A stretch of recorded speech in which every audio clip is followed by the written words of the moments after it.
So when we are looking at neuromarketing, we want to create messages, content, opportunities to activate, okay, this part of somebody's brain first so they pay attention to us. How does neuromarketing work? Because you have this great ebook that you give away, but by the way, the $1 million neuromarketing machine. I got it right there. How does this neuro gym, the inner size, the neuro perspective apply to marketing? Great question. So we talked about two of the pieces that we work on is mindset plus skill set. There's one other piece for success, and that's action set, right? Is what are the behaviors that I take? And as soon as we get into the action set, the behaviors, because here's what we've discovered, right? And this is not new stuff, but there's some new stuff here, is every day, each one of us has 6,200 thoughts. That is new. Okay. But also, not only do we have our own thoughts that are percolating, in our heads, but we also have, thousands of messages that are trying to get our attention. And our brain, by default, deletes or distorts most information, but it does pay attention to a couple of things first based on the hierarchy of how our brains make decisions to use our attention units, we call it. And so imagine that somebody has a really big pain in their life, whether they're lacking money, whether they have, a lot of stress due to overload of work, they've got laid off, they want to transition from a relationship that they're unhappy in and it's painful for them.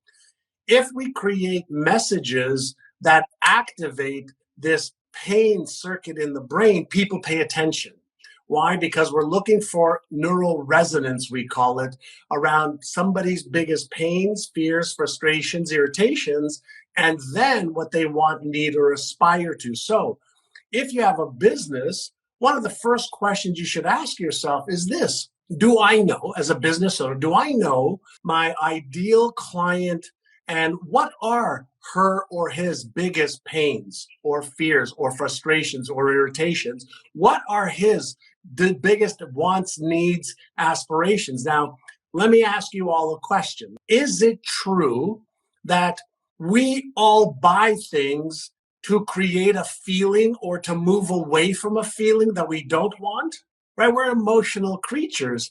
So when we are invited to look at whether it's an ad, an article, a blog, a video, people are asking themselves at a subconscious level, will this person, will this thing help me with what I want, or will they help me move away and solve what I don't want? So when we are looking at neuromarketing, we want to create messages, content, opportunities to activate, okay, this part of somebody's brain first so they pay attention to us and they follow maybe what we say, what we have to show them.